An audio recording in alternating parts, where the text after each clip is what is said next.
I don't know. We can talk about y'all's birthday and why all this stuff is here on the table. And thank y'all for being patient. Huh? Boo! Why did I do that? I'm just going to turn the TV off. It's messing me up, man. Hey, you here? What are you doing? Yes.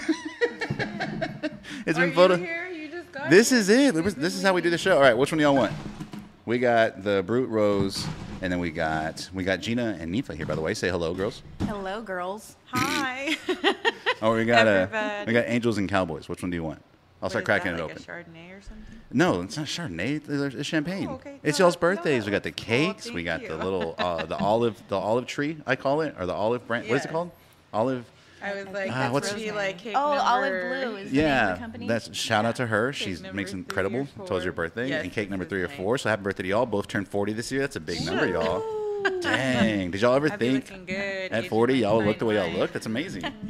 So I'm gonna let y'all keep talking about yourself while I open this up for y'all. It's all in the jeans. So what do y'all want to talk about today? I heard y'all had an itinerary.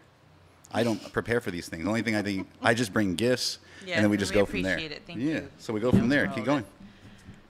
I would say, I mean, what? We can talk about sweater weather because it's the first day of fall. Yes, first day of fall. It's 100 degrees. 90 still. It's going to be 97 this weekend. Okay, on hold. Keep going. I've been looking at my closet. Just Pull it up to your face. The microphone. I was saying I've been looking at my closet and the sweaters and just saying how much I miss them and can't wait to put them on. You talk to your sweaters like that? I do. I love my sweaters. And I, I like the- keep buying more and Ooh. more when I really don't need them. But I like, wait, did that go over the wall? Hey, we're on a show here. You're like little kids. You got to talk into the microphone. Sorry. Okay. But yeah, I'm excited for fall. I mean, even though we live in Corpus, A little closer. it's not like, well, I know, I'm like all up in That's here. you have to do it. But I am excited for fall. I'm excited to actually really like showing property when it's cold. yes. I would say so. The only I thing don't that's think hard I is enjoy when it's hot. I don't know. well, who it's does. nicer because people are probably in a better mood. I was talking to someone earlier, I think yesterday. I was like, man, I just can't wait for fall. When here in South Texas, when the temperatures drop a little bit, people's mood changes. People are more open to do things. Absolutely. Yeah, I'll go outside and do stuff. Of course, y'all show property, so it's like, hey, we can go when I'm not sweating balls the whole time. Yeah. That'd be great. And also, I bet it is a little harder when it's getting dark wet, like at 6 o'clock. So people are getting off of work, and you're over there. Like if the property doesn't have power, you're using your flashlight just to get inside of it. Yeah, that's a little Still awkward. exciting. Still exciting. Into the mic. It's awkward. What's showing awkward? property and I'm sweating profusely and just And looking you smell and like outside, and you're like, this is not cool. And then the lockbox is not mosquitoes working. are like all landing on my face. What is something that? So y'all are realtors, by the way. So we got Gina. We're gonna Sorry, start. we didn't the show. introduce The ourselves. show's gonna start from here, Jess. We're cutting all the rest part out. Because we had cake and candy. All the rest is cut off. We're gonna start right now. We got Gina Montalvo and we got Ninfa Carrier. How are y'all doing? We got the Montalvo team girls. We've already had the boys, so we gotta step it up. They had a lot of good stuff. They had a lot of good stuff. The pressure's on. Yes, we're the girls. For everyone that doesn't know, clearly I'm Gino's sister and fellow realtor. I like to think I'm the funnier one sometimes. I'm definitely the prettier one. Whatever.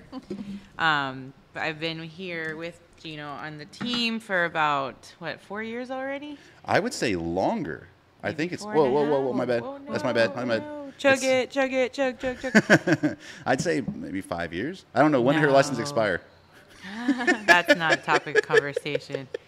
And so you've been a realtor for 5 years. Ninfa, how long you been a realtor? I've been a realtor for 3 years. Yeah. 2 years here with the team. Do you feel like the last couple of years, and I've been talking to a lot of people recently about like how the last 2.5 years, now going on 3 years in January, since the pandemic happened, do you feel like maybe it was like sped up and a lot more happened during those years than the year before when you were a realtor? Oh, yeah. I definitely think the first year was just a lot of learning and not much going on. But then the second year, once I came to the team, it was like I was thrown in a snake pit. It was just so fast, sink or swim. And luckily I swam and Yeah, that's still the swimming. vibe here for sure. But it's also, But I it's think, a good thing. Even as your sister, I feel that I was constantly, and I still ask questions, to this day, but I feel that being in that type of environment where it is kind of sink or swim and you're kind of in the shark pit, you're forced to learn and not just go off Exactly. of what's on paper and what's in the books that you're studying. You take your exam and you really don't use any of that vocabulary or terms in real life real estate, do you think day-to-day people basis. that got their license during 2020 are kind of having an awakening? Like, wait a minute, this is different. Because I have a lot of people that are like, man, is it not busy for y'all anymore? I was like, no. not necessarily not busy. It's just not like the way it was 2020, 2021, where it was a time where we had a ton of buyers. It was cheap to borrow money. We were essential workers. Essential workers. People were still working. Everyone's like, we still got to buy houses. Everyone was just house on the mind because low interest rates. You're stuck at home. There's no events. There's no traveling. No going anywhere. And now, do y'all see it slowing down? And I don't mean slowing down like, hey, good luck. When's y'all's third job? I mean like, hey, this is normal, right? Yeah, I mean, now we're actually having to work and get out there and do more. Like, we actually have to network. They do work. Exactly. You have to get yourself more exposure, get out there more, talk to more people, where before they were coming to you. And do you think that's for every business or just real estate? I think anyone, well, yeah, I mean, I think every business, because we're in the general, like, you know, pandemic started, and so did, you know, people discovered TikTok. It blew up during the pandemic, and I feel that everyone started to realize, hey, over time, like, I have to make content. I have to network. I can't just, you know, post a picture of a house and say, come see it. Like, we're in that, you know, generation of people with, like, 15-second time span attentions, and they flip through their phone and they're scrolling through feeds, and, you know, if something doesn't catch their eye, then, you know, they keep scrolling. So it might not even be real estate, you're saying. It might just be other businesses, other other ways to take their money because, hey, we know y'all are back out. Yeah. I think, like Ninfa said, you know, we're just in this environment where now it's flattening out, and we don't have that luxury of where people are just coming at us. You know, buyers are still there, but with everything going on and rates increasing a little, you know, they're getting more weary. Oh, I'm going to hold off and wait till rates go down and yada, yada. And I feel like it's up to us to kind of give them that knowledge and make sure that they know, like, hey, we're here to help you still.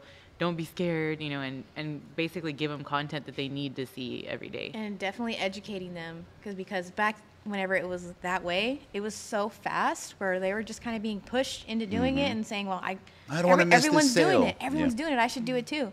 Well, now it's more of we have to actually tell them what they're doing and say, hey, look, this is a different market. We can actually slow down and negotiate. But see, I think that's a really good thing that a lot of people the last couple of years that maybe were first-time home buyers went through a different experience than your regular first-time home buyer who wasn't trying to buy a house and getting multiple offers, people going over asking, submitting an offer. And it's so exciting when you're submitting that offer for a house and then you get that call like, all right, they got it. You're like, oh, man, I hope we get it. And then maybe you'd get it or they counter back and you get negotiations. But for a while it was, they got like 17 offers and yours was really like at the bottom. So they just kind of laughed. And unless you want to go over this much, we're not going to get it. And you're like, oh. And so for a first-time home buyer, like you said, now is a time where negotiations are back. We have that luxury. It's a little slower. So that's why I think it's a good thing.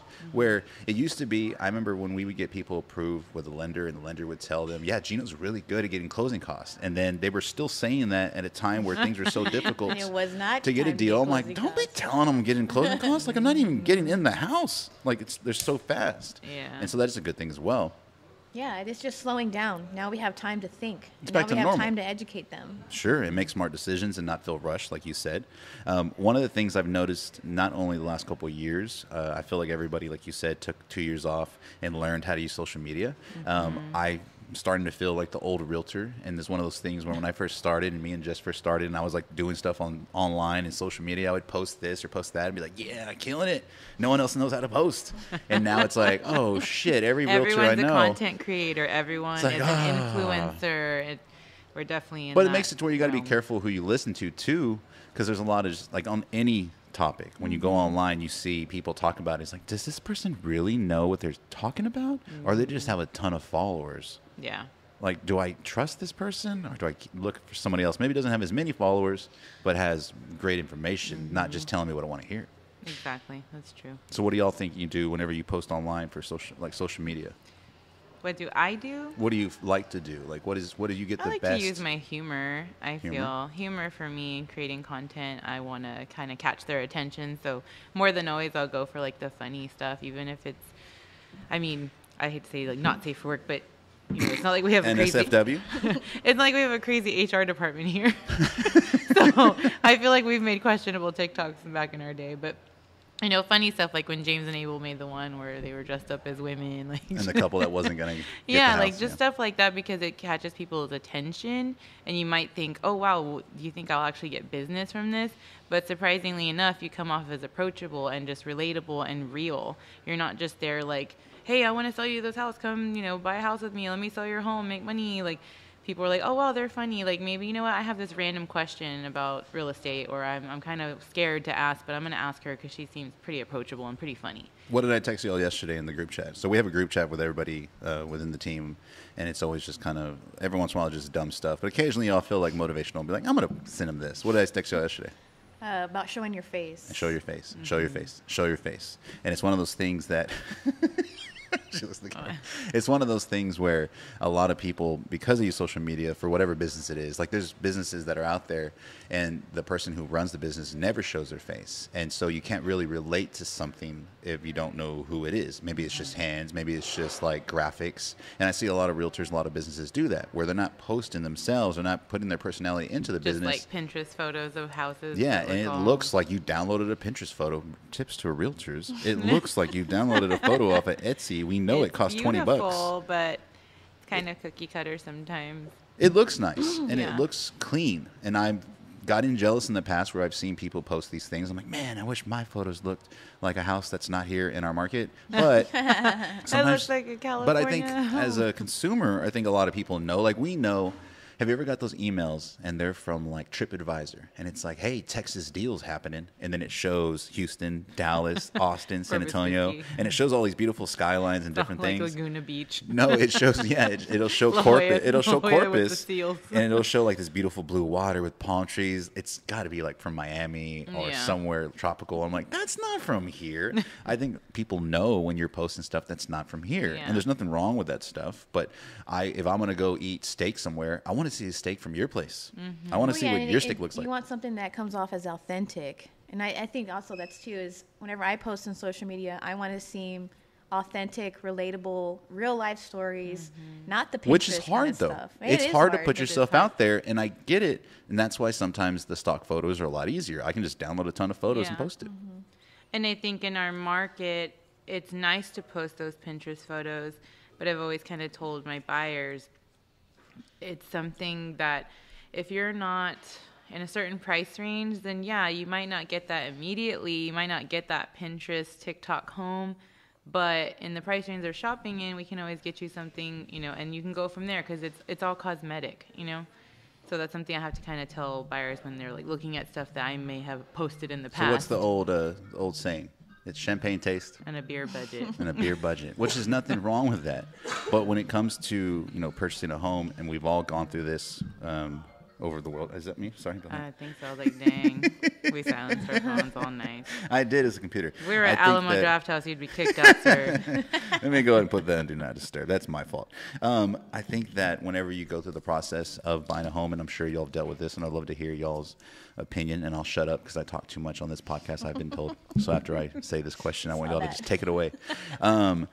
Whenever a buyer goes to a lender, you can hear the bubbles. Hold it up to the microphone. Do it again. We're doing ASMR right now with champagne. Go ahead. But it's beer. Put it closer to the mic. I can hear it. Cool. So when a buyer goes to a lender, you can tell. Start eating noodles in just a minute. Just kidding. Tell me you've never been on a podcast without telling me you've never been on a podcast. When a buyer goes to a lender, and the lender is someone that helps people with financing to buy a house, I would always say, and I've told people this, it's a reality check. Yes, not only on what you can afford, but what your budget looks like, and also, hey, you spent too much money on A, B, C, D, and then you never paid any of that back for A, B, C, D. So how do y'all handle it when, like you just said a while ago, people have the champagne taste, but when they go to the lender, they got beer budget? I've had clients come to me and literally it's almost like being a part-time therapist because, I've literally had women cry to me like, I just, I don't like what I'm approved for, and I want, this bigger house. I want the granite countertops. I want to live in this neighborhood. I don't want to live anywhere but the south side, and I've kind of told them hey, listen, this might just be your first home. It's not your forever home. Get your starter home first. Fix it up if you need to, and then go from there. again, like we just talked about, the champagne tastes on the beer budget. You can't be so hard on yourself. And if that's, not what you want and you're just absolutely not going to have it, then it's time to go back to the drawing table and maybe, make more money. To be totally honest, I mean, that's what's going to have to happen. Yeah, and I think we have to educate them on building equity. Like, this is how you get from A. From A is going to be what you really don't want, right? It's going to be the rougher stuff you're going to have to fix and work on. But that's building equity, and that's how you get to that next step, is for what you really want. Like, that's the second move. It's okay if you're not going to get it right away. You have to explain to them that, yes, you're not going to get what you want right away, but keep working at it, and it's gonna happen. But do you think it's hard when people have friends or family, and maybe they grew up and they feel like they're competing with a cousin or a friend or a coworker who maybe has dual or triple income, or they got an inheritance, or they got a gift from mom and dad? Do you think it's hard seeing that? And like I said, that is part of the reality check, is going, hey, I'm not them. That's not my story. I'm making mine, and this is the way it's got to go. I can't just jump from A to Z. I got to go A, B, C, D. As boring and as it is, it's defeating sometimes. That's what you have to do to get that. You can't start with champagne money. Yeah. You got to start with the beer money. I think social media is a huge cause of that, too, because no matter what industry you're in, everybody's posting a highlight reel. That's it. So these friends, they're posting that. I had a friend that just bought a house, and she posted like Instagram, and she posted like the entryway into their brand new house, and it's just completely decorated. It looks like from top to bottom. Beautiful. And then she goes reality, and she just like panned over to the living room, and it's literally fucking boxes everywhere. There's no TV. The TV's still in the box. There's no couch. There's like a Little Caesars box sitting there. But that's the truth. Like, that's what people see. So remember that when you see these people with these perfect little corners of houses, what does behind the lens look like? What is behind? What was the road to get there? It didn't just happen. Yeah. So I think handling that with the clients is just explaining that, and like you said, the reality check. Hey, this is how it has to happen. Like, unless you're gonna just go and make more money, OnlyFans. What? I like how that was her first option. I don't know what that is. What? Feet pics. Feetfinder.com. Apparently that's a thing, so I hear. I'm So all hiding my feet right now. Ninfa just bought a house recently. It's a big house, I would say. So do you feel like, oh yeah, this is my first house I bought? Was that your first house you bought? Absolutely not. No, right? No. But you had to build up to it. How did you build up to it? So my very first house was in League City, Texas. League City. Where's League City? It's east of Houston. Okay. Going towards Galveston. About 2 miles from Kemah Boardwalk. Oh, I've been to Kemah. Kemah Boardwalk. It's 2 miles from there. It's just a little suburb outside of Houston. It's beautiful. Everything to do there. It was really awesome. But back then, this was in 2015. Did you have kids yet? We had one kid, and I was pregnant with the second, and our lease on our apartment was about to be up. And on Facebook, I was looking up in search of, a realtor to help me find another apartment or house to rent. So I posted it, of course, got blown up, it was like 3,000 comments, 300 comments, whatever it was. Never too busy. Yeah, so anyways, I ended up picking one just randomly, and she ended up being a NASA scientist, a realtor, and a mother of twins. Damn. I was like, all right, she's my girl. Like, all right, so we're going to go with her. One, she's not building rockets. No, she just worked at NASA. Oh, okay. She was smart. She like handles the food. Super she really smart. Wasn't like rocket. She's like, I'm gonna do a virtual. Shout out to Kinder. Her name is Kristen Kinder. She'll watch this. Okay, cool. Because now I send referrals to her in Houston. Oh, very cool. Yeah. So, anyways, I get to talking to her. I tell her like, hey, I think I'm looking to rent. But she's the one who converted me to actually go and buy. She's like, what's keeping you from buying? And I'm like, I don't know. I never thought about it. So she convinced me to buy. We went and looked at maybe 4 or 5 houses there in Houston. And I was only approved for like, I think 175 at the time. And we were on single income. What year was this? 2015. Okay. I was a stay-at-home mom. My husband was working. So we were a single family income. 1 kid, 1 on the way. And so when you found out what you're approved for, just throw a fit? I did not, because did you get upset with no, I didn't get upset with This is your fault. I was actually thankful, because on a single income, I was like, oh, cool. We can get that. Instead of renting an apartment for, I think back then it was like $1,400 or $1,200, something like that. So I thought like, oh, wow, I can actually get this instead of an apartment. So we ended up finding a house for $160. and we ended up buying it. We lived in that house for 26 months, sold it for 190 something. Took that, came to Corpus, Bought another one. bought my house, brand new construction. I wouldn't say the house that I like loved, but I was like, wow, this is definitely much better. Was it like what, double the size of your last one? It was about 400 square feet bigger, brand new construction. It was a pretty house. It was the one I just sold. Like, to me, for us, I was like, yeah, this is it. Like, wow, I made it. Like, this is cool. Like, this is what I really wanted. Then we lived in that house for a couple of years, about 5 or 6 years. And then we bought this house. And, so it's third house. This is the third personal house. I've bought, investments and stuff like that, but this is my third personal house, and I'd say this is probably the one we'll be in for a while. And it's funny is we weren't even planning on buying another house, but then the whole missing the hype of the interest rates, because back then I think I had a 4.5, Which is good. Yeah, and then at the time, I saw how much equity I had in my house because I was a realtor now. So why not? And I'm like, hey, I can actually make a good chunk of money if I did this. And then it usually doesn't happen like this. So buyers What now. doesn't usually happen like that? Well, I'm about to explain is I found my new house before I actually put my old house or my current house when I sold on the market, which isn't normal. It was an off-market deal. It was a brand new construction. I think it happens to people that are in real estate. In real estate, yeah, My but I'm last talking house about was like that. but I'm talking about like the normal consumer. Sure. That doesn't normally happen.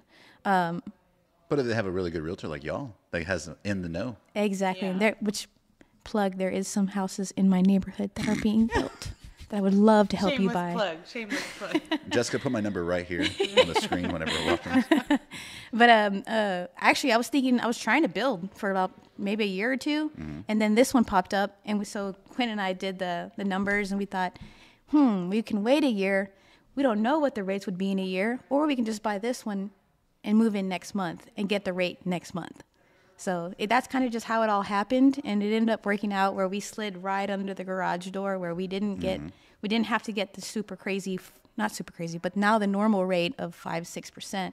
We were able to still get it in like the 3s, but so I feel like we just got lucky, and it was definitely a process. I wouldn't say you got lucky, and I was going to ask Gina a question to kind of go off of what you're saying. I wouldn't say you got lucky, because if you can kind of push it over that way. Gina, how many times have you seen someone that you've helped buy a house that maybe is their third or fourth that have the exact same story? It's almost like what we tell people to do or the advice we give actually works. Lots of times, actually, and I think going back, like what we just said, that buyers are looking at their friends and coworkers and Facebook friends, and they're seeing that awesome, amazing, new construction, huge property on a lot of acreage, and like, man, why can't I get approved for that? I want to go, that's the house I want. But they don't know, like Ninfa, that that's their third or fourth home. That's not their starter home. It's not their forever home. I didn't have the Pinterest home at first. Yeah, and I kind of tell home. people, like, I mean, I'm humble. We grew up like mom and dad's home. It was just like a nice, decent neighborhood on the south side, but it was not a big old mansion. It's not, it's not new construction. I mean, nowadays, but I tell people, like, hey, look, like, don't be ashamed of where you're at. Like, the fact that you even got approved is an accomplishment. That's ahead of the game. People don't even get to that point. People are still working on their credit score, and that's not bad either, as long as they're working towards a goal. But I let people know, like, you literally already accomplished the hardest part, is getting through the lender and actually getting approved for something. So, I mean, that's what I tell I think my people buyers. have to look at it like a game, like the game of life, if you want to call it. Remember that old board game? Or Monopoly. It's like there's levels to this stuff whenever you're trying to get things. And sometimes people try to skip forward to the really expensive car that they've always wanted, but they're not ready for it. Or the really, really big house that has everything they've ever dreamed of, but they're not ready for it. Or you name it, the vacation where we're going to Disney World, we're going to spend $7,000. Like, what? Are you sure you should be doing that? People try to skip through life, and sometimes maybe people are prepared and they just kind of work it out, and sometimes they don't. And I think it's the concept of the instant gratification. Sure. Like, we just want it now. Want it now. I know a lot of people like that, and you have to just explain to them, like, there's a lot going on behind the scenes. There's a lot of work that's put into it, but it is possible.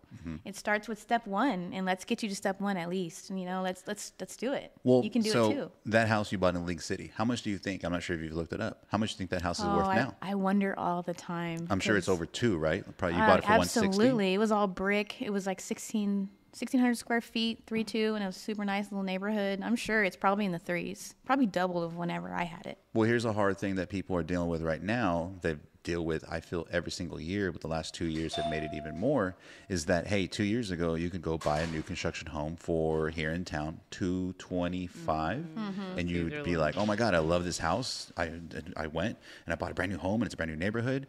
And now, wait a minute, I had a friend that bought one for $225, and now I want to buy one.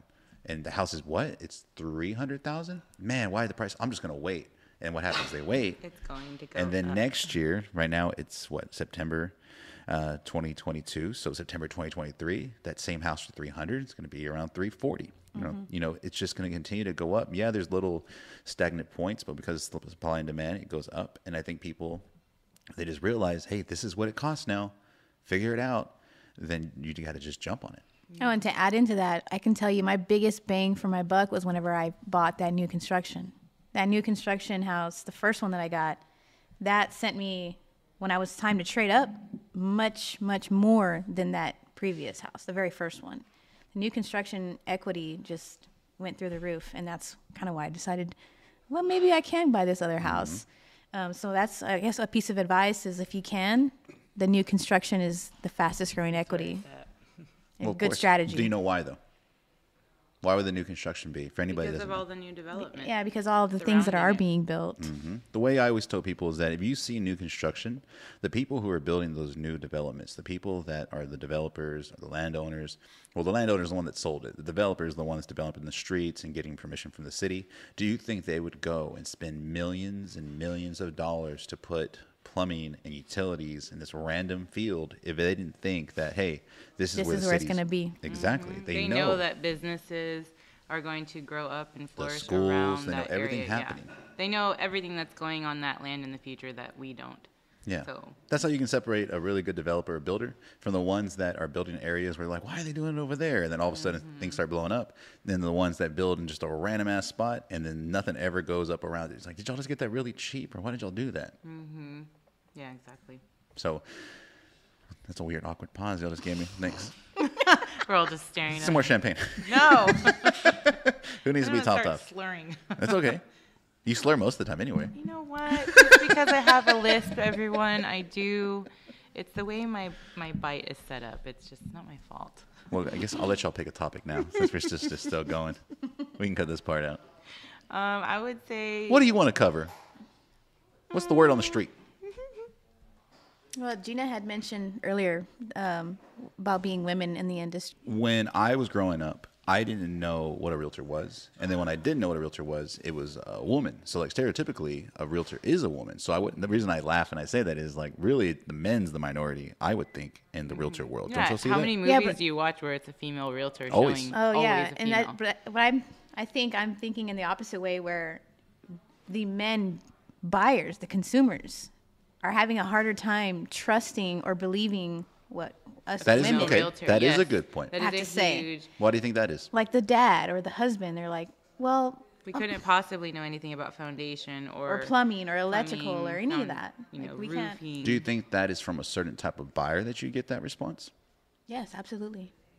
You can say it. I mean, is More it the, from like like- Hispanic buyers that feel that way? Or Yeah. is it from someone that maybe has a very overbearing dad who lived in the same house for 30, 40 years, hasn't bought a house in 30, 40 years and knows everything? Probably. Yes. The more like old-fashioned machismo type of man that just assumes that we couldn't possibly know anything, and either it's him or his dad or his Theo or someone that comes in and is like, oh, well, my dad bought a house in 1972, and he I don't knows, see why you it's know. so hard for some of these people to realize that y'all see houses all the time. You see Yeah. inspection reports all the time, and y'all Yeah. know like more than they've ever known.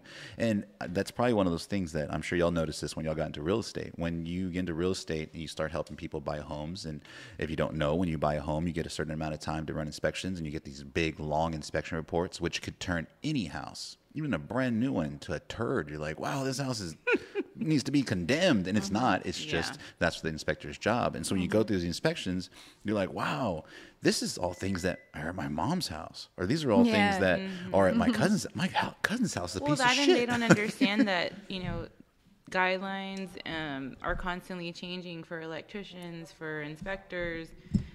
They need to know that we're keeping up. Yeah, they need to know that we're keeping up with that. With our clients, with people that we work with inspectors, we know that those are constantly changing. So when they bring in their dads or theos respectively, I understand and I respect it fully. However, they're more old school and they're just going off of what they see. They haven't looked at the reports. They haven't looked at as many reports as us. They don't know what's lender required. I feel it in my knees, mijo. This house is bad. The foundation is not good. Look at your mom over there leaning. She's putting her finger in the air like, oh, yeah, likes it. So what would you tell people that are shopping for a home that are maybe a little younger? Like, I would say bring the mom and dad. Like, I totally welcome it because I want to make sure that, one, I think y'all have done this long enough to where you could tell them, hey, look, here's what I see. Here's what we're going to do, to give them the confidence, like, I'm going to take care of this. I think we're in that instant, like she said, an instant gratification type of thing to where people automatically, they see like one crack in the foundation, they see like chip paint or some wood rot, and they automatically freak out and they're like, oh, no, I don't want to get this. But a good realtor will let them know, hey, like, this is where we're at right now. But if we get into contract and we go under option period, you need to understand that this is something that the seller can potentially fix for you. It doesn't mean that just because we see it has possible foundation issues that it's just going to be like a no-go. What's important is if the seller agrees to fix things for us. And that's where we come in as good realtors to help them negotiate because they don't know. So I would tell the clients also, hey, we can use this as ammo. This is how we can negotiate. Especially now, like going back to what you said a while ago. This is how we can get closing costs. This is how we can get credits, lower price. Don't look at it as a bad thing. This is something we can use in our advantage. But I think that it's probably just scary for anybody. Of course. Especially first-time home buyers. And y'all do work with a lot of first-time home buyers who are just all new to everything. And even not only the process, but the house itself. In the beginning, before we even get the inspection report, I'll tell them, like, hey, look, this is going to look big, bad, and scary. But we will get through this together. We will figure it out. It's going to be okay. I just have to reassure them because, getting that 60-page inspection report, you're like, oh, my God, what is not? Oh, my God. Like, what is working in this house? But, it just takes like experience from us, looking at these reports over and over again. We see tons of reports and we've seen lots of different things. And in our experience, we learn like why things happen the way they happen. And then we can tell them like, hey, this is because of this or whatever it may be. And, we can find somebody to fix that for you or get the seller to fix it. So, we have resources to do those things for them where it's not so scary. What is when y'all look at inspection reports for buyers, what's one of the scariest things that the buyer freaks out about, but really probably isn't a big thing? I feel like there's a lot of that. Like big ticket items like roof. Well, okay, let's answer this. Let me ask it this way. What are the top 5 things you would tell people, anybody looking to buy a house, they need to focus on? Like those 5 things first, and then all the little stuff, worry about that. What would be the 5 big things? So your roof, your electric, your foundation, your plumbing would be the 5th one. And AC. AC. It's hot, baby. You gotta make sure that the AC They're works. always gonna need a new HVAC unit. They're always gonna need a brand new roof. They're always gonna need foundation work. I let people know at the end of the day. Not all of them. Well, at the end of the day, though, I've experienced, an electrician coming in or an HVAC tech coming in. Those are also salespeople. They also have jobs. They also have to put the bread on the table. They're going to go ahead and say sometimes, not all of them, but sometimes I have experience where like, oh, yeah, this is shot. It's only got like 2 years left, maybe 3. You need to replace it now. It's like 4 years old. It's like when you go to I was just literally at Discount Tire this morning. Yeah. Do you need new tires? Oh, for sure. I needed all 4. Isn't your car like brand new? Yeah. I got it in March of 2021. So we got this tread system. Yeah. It's like, you're at a 4, ma'am. I don't feel comfortable. I was like, well, I do. We're not allowed to let you leave. Leaving. That's weird, right? Like, imagine telling a buyer. Well, in the red, they're like, oh, I can't do this comfortably. I can't let you leave. I'm like, watch me. Watch this. Imagine like showing someone a house and it's just like inspection courts come back. It's like, oh yeah, you have to do this. It's like telling a seller that you don't have to. So the big things: AC, plumbing, foundation, electrical, and roof is the big. I would say they're the big things that everybody has to watch out for because they're they're expensive. Yes. Well, they're big ticket items, and when it comes down to an inspection report, I let my buyers know these are the things, if they pop up, that we would like to focus on. If you're going to see, like she said, big bag and scary, where you're like, oh my God, all these red bullets, and, you know, it's got like a chip here on the door. It's missing a little protectant globe on the light. Like, that's not a big deal. That, you know, those are things that the buyer can do on their own time. There's no switch over here in the garage. Yeah. Like, just little things, like there's no weather stripping on the door. You know, it's like that's something very small. I would let my buyers know that we need to focus on the big ticket items first and then go from there.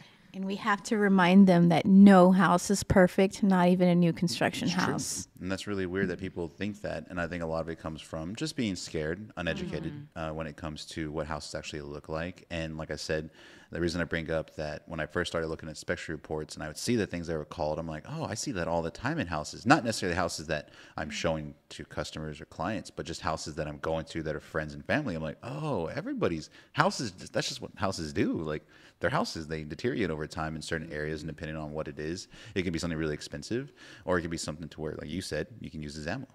Yeah. Yeah. Awkward pause again. Here we go. Well, I mean, yeah, and I lost my train of thought. I actually felt like I needed to burp, so that's why Smells I was like quiet. bitches who brunch in here. Shut up. Pouring champagne, and I have work to do later. I feel like I'm at a damn luncheon right now. That's what realtors do. All right, Go to the next country topic. club. Next topic. What's the next one you want to talk about? We work for This is like really 1 just for half us hour, anyway. 2 I mean, this is half going to be hours. like a long form video on YouTube where you can watch the full thing. But really, I wanted to get some good one-liners out there. So, what's your best advice? And we can just kind of cut this up and we can make it some nice little reels and TikToks. Like, it's whatever we want to do. It doesn't have to be The little completely. subtitles. Yeah, we can cut all the dumb stuff out. The headline needs to be like a little arrow over us to be like, don't call Gino, call me, call Gina. I'm fine with it. I want everybody to feel like, you know, they're getting what they want out of the team, of course. That's what I did for a long time. When I first started real estate, I remember I would be like, oh, yeah, you and Chris, you sell a lot, right? I was like, hell yeah, I do. I didn't sell anything. I hadn't sold anything yet. I would go show a property and borrow his car. Like, I had to go show a property in Portland one time, and we were right here down the street on Staples. And I'm like, bro, can I borrow your car? At the time, I had a car. I just wasn't, like, ready to, I wanted to feel like a baller. I went to fake it till I make it. So he's like, yeah, here's my keys. I didn't even have a Supra. Like, I didn't even have access, so I had to use his phone. I don't know if I'm getting in trouble with that. And I had to go to Portland. I went in his car, and it said chrismontalvo.com on the back. And I'm like, they're like, is that your car? I was like, yeah. They're like, that's It's weird. me, I'm Chris. But the reason I bring that up is I remember how just uncomfortable it felt to do those things at the very beginning because I just didn't know. I didn't know what to do. Oh, yeah.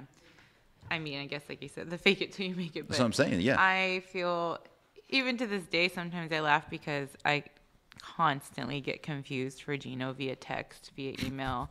And sometimes I feel like the female in the industry, male agents will be like, hey, Gino, can I show this property? I'm like, sure, buddy, go ahead.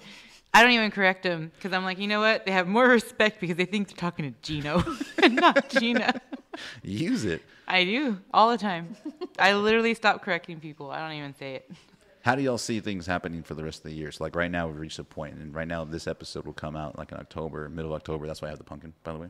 Nice. That's why I have the candy. Spooky season. But right now, do you feel things are going in the way that the news says, or do you feel like it's going different? Because I feel like the news always, like right now, interest rates, they have the Fed meeting again, and they're like, oh, interest rates are going to go up. But recently, they've kind of just leveled out, and they're always just going to be there. I think for a lot of people that if you stop watching the news and you really talk to the people that are doing this day in and day out, you'll hear the truth. If not, you're going to hear what the news wants you to hear. Yeah. I mean, the rates eventually are going to flatten out and go back to normal. However, the cost of housing is just going to go up and up and up. So And that's the thing you have to realize. unless you're going to wait and plan on, you know, getting a job or career that's going to make you more money when you are ready and you're going to get approved for that amount. Otherwise, no. Like, it's time to just do it now. But why wait to build your equity? I think a lot Why of not times, put money in your pocket now? because people that have never bought a house, they think there's this big sale coming. And they have that Yeah. one, because think of it this way. They have that one friend, and that one friend's like, yeah, bro, there's going to be a market crash and da-da-da-da, and you can basically just walk down the street and just pick up a house on this, like, for nothing. And that sounds better than, yeah, shit's expensive. Yeah. And you're going to have to work harder, and you're going to have to make more money. That sounds a lot easier to find the one on sale when this sale happens than say, hey, you know what, I'm just going to bite the bullet. and I'm just going to do it now. Because the people that are biting the bullet, I hate that acronym, or what's that metaphor? People that are doing it now, they're going to be happy in a year. The people that bought a house a year ago and 2 years ago and 3 years ago and so forth, they're all happy right now. But if they would have waited, everyone that's, I guess what I'm trying to say is the people that are buying a house right now, the people that bought a house a year ago felt the same way. And 2 years ago, they felt the same way. And it's going to continue to be like that. That's just the way it is. So you have to kind of just say, hey, am I going to do this or not? I know people, there's a buddy of mine, I'm not going to call him out, but he was in an apartment for like 11 years. And he talked to me for probably 6 of those 11 years about buying a house, and then finally did it. And now he's 3 years in. I'm like, hey, you happy about a house? He's like, yeah, I don't know why. Because he was spending like $1,500 at this apartment he was at, which is great because I think when you live in an apartment, you feel like you can just jump up at any time and leave, but you don't leave with anything. You don't take off. Exactly. There's no money in your pocket. Well, people don't see it that way. Yeah. They see the zero commitment part. They think that, or someone told them, oh, it's so difficult to sell a house, or it's so difficult to rent it out, or it's so difficult to figure out what you're going to do with a home once you leave. Yeah, and I mean another like topic, or I guess point to one of those things you were saying was I wonder if people ever stop to think like this big sale that's coming, right? You think people are going to not want to make as much money as they possibly could? Like, what is the idea of this sale? Think about a house for a regular person. For a regular person, stuff goes on sale all the time. Everything they've ever purchased has gone on sale. They got a great deal on a TV. They got a great deal on a car. They got a great deal on a sofa. They got a great deal, you name it, right? So why wouldn't a house go on sale? Especially if they don't know how it works. A lot of people think that, oh, well, I saw a sign in the front yard, so only that person can sell that house. Like, people just don't understand how real estate works. And so this sale that's going to happen, one, in the event that there's ever some kind of crazy event where there is this big market crash, they're not going to be the ones that get to take advantage of this sale. It's going to be investors. It's going to be people who are really, really cash heavy. Buyers. It's going to be investors. It's going to be hedge funds. It's going to be institutions who have billions, trillions of dollars, and they're going to go, just buy up the whole neighborhood. It's not going to be, and I'm not saying this in a mean way, the single mom who's on one income and has barely enough to afford 3.5%. It's not going to be those people, unfortunately. It's going to be other institutions. It's going to get snatched out from under them. And I know that sounds mean, and I know that sounds like, wow, what a jerk. And I'm not trying to be a jerk. I'm trying to tell people this is what you have to do now. No, especially like the foreclosures that are coming up. Those aren't the houses that the first-time home buyers can buy. No, I mean, if you thought just a regular house that ready. I mean, you thought a regular house that Bill and Bob over here, or Bill and Ted, or whoever over here is going to be in bad shape. Wait till you get a foreclosure. Bill and Ted's Adventure over here. I don't know what I was trying to say, but they think like a regular house that's on the market right now that someone has some pride in is like, hey, I'm going to sell this house, is in bad shape. Wait till you see the one where the guy wasn't paying the bills. Mm-hmm. Yeah, that guy don't give a shit about that house. Might not have toilets. I wouldn't want for that single parent to be like, okay, cool, I'm going to go into this house that needs so much work. Like, like she said, do it now. Get something that's, even if it's previously owned, something that's turnkey ready that, you don't have to put all that work into. And eventually they can sell that home too. Mm-hmm. Where do you think people are getting most of this information from? Do you think it's their friends? Do you think it's coworkers? Or is it online? Both. Yeah. Social media, friends, family members that bought houses 20 years ago. Girls not talking to the mic when they do their TikToks. What? Talking to the microphone. I'm sorry. I'm like let me just put my head on Ninfa's shoulder. We'll just, Where do you think people are getting most of this information from? Ninfa? Family, friends, online, TikTok, Instagram. Where do you think they should get information We're so from? close. I feel From like your we are doing it. best local realtor, Which is? myself. Yeah, Gina's like myself. But it's true though. I think that's part of the fun of our job, is that a lot of people would associate people as realtors like, oh, they just go open doors and they just do this. But a really great realtor are people that are referring people to y'all or referring people to us. Those are the ones that said, hey, this person took me, it just turned my whole world around because they showed me. They show me how the process works with financing, with credit, with finding a home, with negotiating a deal, with what repairs or what things in a house are really important and what things weren't. Those are the people who aren't posting the stock photos. Nothing against it. Actually, yeah, fuck that. Like, stop posting stock photos. Like, be yourself. Be a real person that's selling real houses. You're not selling a stock photo. You're selling someone's home. I just don't understand why people would think that's what people want to see. That's honestly like the best part of our job, is completely turning somebody's world around and just seeing like how grateful they are, but also like how you can see how their mind starts to work differently. And absolutely. When it comes to like bills, best part because of the job. A lot of people, when they're getting approved to buy a home, what is the lender telling them if they don't get approved? What are the things they're telling them? How to get there. And what do you have to do? Usually it's pay down some debt, or a lot of times it's also not having enough credit. You know, like especially the younger people who have no idea or they're scared, is they usually don't have any sort of credit cards or, you know, any kind of credit that shows, or not enough history, right? Showing that they are responsible, they can pay things back. That's basically what credit is. And a lot of people sometimes don't have that. So when they first go to a lender and they're like, oh no, you're not approved. And that's sometimes the reason why. And it can be an easy fix. It can be a month to 3 months of just having that new card. I mean, of course, not going and maxing it out like crazy and, you know, bottle service and stuff like that. No, let's go get a tank of gas, you know? Go buy a new microwave or something small just to build on that.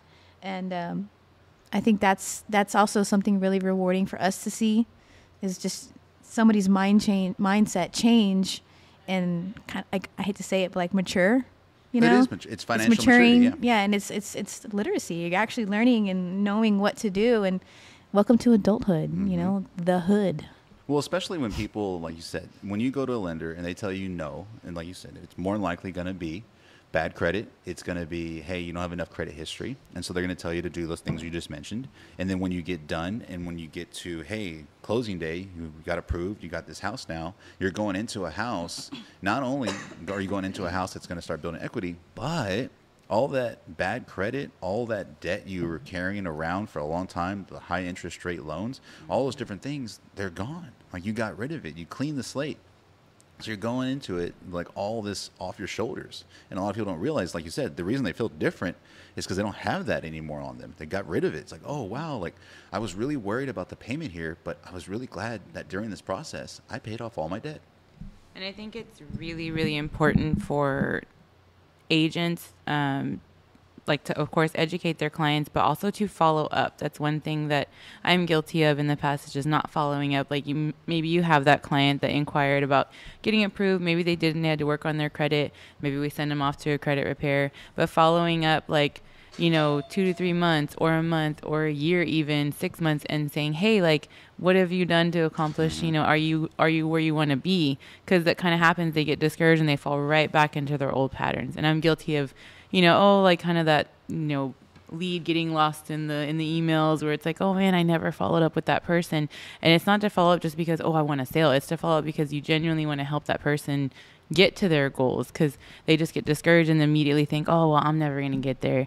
I don't got to go pay off these bills. I'm just going to rent forever. Keep living life. Yeah. So it's our responsibility to educate and to follow up and continue the relationship with the client, because the one that emails you or DMs you right now that's like, oh, I got to work on some things, you know, but maybe in a year or two, like write their name down. And in a year or two, follow up with them. Or before the year comes, follow up, because be like, hey, you know what? Like, you told me about a year later, like 6 months, like, how are you doing with everything? How are you doing with your credit repair? Like, that's super important for agents, just to build that rapport and relationship with clients and future clients, because those are still your clients. They're going to be a client in the future.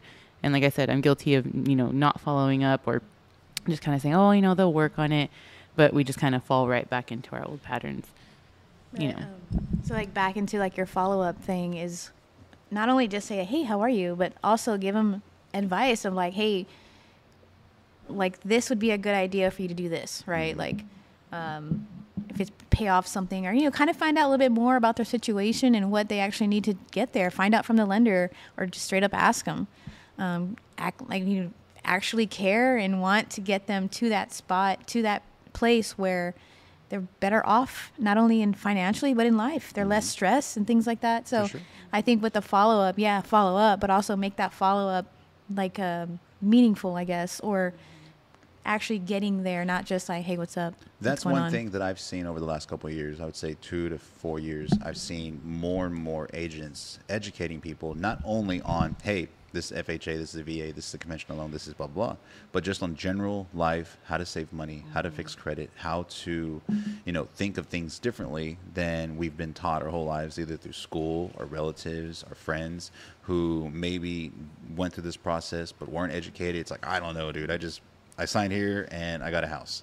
And then you have the other person who's like, yeah, I totally got hooked on real estate and now I'm buying investment properties, or now I'm doing this because I really honed in. The person who helped me and they taught me a lot of stuff. And that's what people got to realize. Yeah, but we're also helping people learn things that aren't traditionally taught, right? Like, you don't go to school on how to buy a house, how to pay off your credit card debts, do taxes, like how to do taxes. Isn't that crazy if you think about it? Like when you're in school, you don't worry about it. But when you're out of school and looking back, you're like, why didn't y'all like, cover any of why the hell this? did I play a goddamn saxophone? You know what I mean? The fucking Blue Cross, what The hot cross recorder? buns? The recorder? Yes. It's like, why did I have to learn why did I have to All hardcore. take so You many play a saxophone? chemistry and history classes and all these different things that really haven't taught me anything day to day? Kind of like when you get your real estate license. There's all this stuff it I'm teaches showing you. houses. Wait, you guys, this is the perfect ambiance for this. Start playing hot If you cross really, buns. without getting too much into it, it really is just a system. Like, it's just a system to go, hey, look, we're going to make employees, and to test if this is a good employee, they're going to go through these ropes. And the ropes Absolutely. are grades 9 through 12. And after they go through 9 through 12, then we're going to put them through some more ropes, and they're going to have to go to college to get this one thing. But then even with that one thing, it's not really going to help them, depending on what field they go into. It's actually going to put them off worse. Because more even debt. in school, there's anything. Even in college, like school you pay for, there's not classes. Like, even like electives.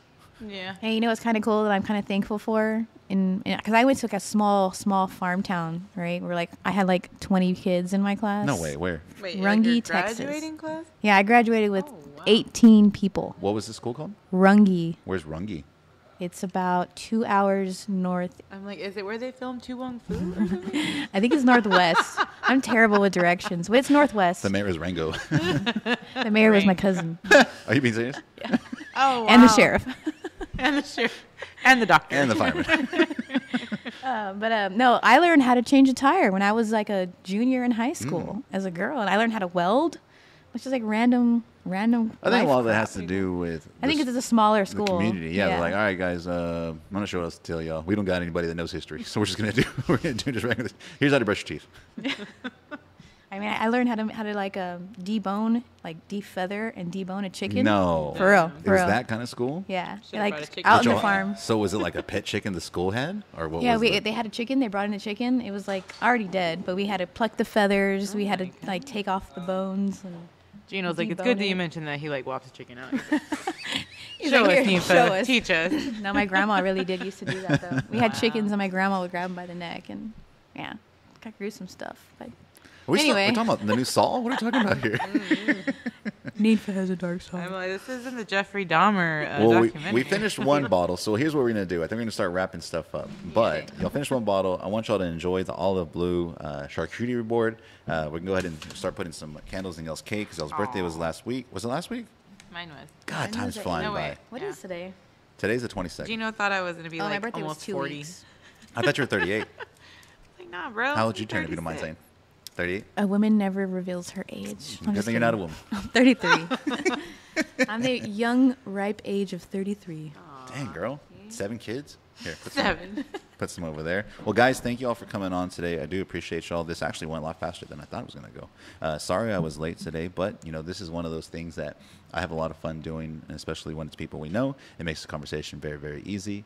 I think we put a lot of good information out there that we can continue to share, and I would love to have y'all back more times. I'll probably be a little more prepared on time, maybe have some topics written down, but I think we really got some good stuff out of here that, buyers need to hear, people need to hear, just because when you're going through the process of buying a home and you're working with Ninfa and you're working with Gina, like, oh, these girls know what they're talking about. And you should trust them because they see this stuff every single day. And maybe you are intimidated by it, or you have relatives that are intimidated by it. Just, everyone, bring everybody. That way you can all learn something from these girls. And you can figure out what you're getting yourself into. So before we leave, we're going to go ahead and light that. And then if y'all could switch me, grab a metallic marker. If you want to go ahead and shout out your socials while you're signing our table, that'd be great. So where can we find your stuff? I am on Instagram, of course, and TikTok Tinder? as a no. Feetbinder.com. Bumble and Christian Mingle. I'm just kidding. Farmers only. That was my go-to. Ninfa, farmers only while she's like holding a chicken. And her profile pic. And then the next one it's like dead. It's like a feathered. 20-year-old photo. She's like holding a freaking tire with a chicken. Tire iron and a chicken. And Ninfa, where can we find your stuff at? Oh, I am on Instagram, Facebook, and TikTok. And y'all post all kinds of good stuff all the time, right? Not just stock photos. Yeah, of course. Do you feel like you need to post more? Absolutely. It's hard. Have you posted anything today? No, because Girl. I know I have 3 kids. I done told you real I've been estate all up the since time. 3:30. You don't have a phone in your hand all the time? I know, but I try to not be on it because I'm trying to be there for my kids. But Trying don't to be you, there for my I kids. really do see those. I really envy those TikToks where they're like, disappear for 6 months, work on yourself. And I'm like, bitch, I can't. What's that? Can I cuss on here? I don't know. I'm like, I can't do it. I seen it. I gotta use my socials. I gotta create content. Don't you know I'm a content creator, part-time comedian? Like I sometimes Part-time wish comedian? I'm just joking. Sometimes I'm funny. I mean, I don't know. I think you're funny. Right? Ninfa, if me and Gina would go and do stand-up, who do you think would kill it? I mean, how many 'Cause I times asked- has she laughed at my jokes this whole That's session? true. I don't know. I'm just kind of Gina is super witty. Gina is. I like. Mm, I don't know, but you're like a lot. You're very quick to get back at something. But I like her. Her humor is very smart. by the time this episode comes out, I think I'm going to have my first open mic night.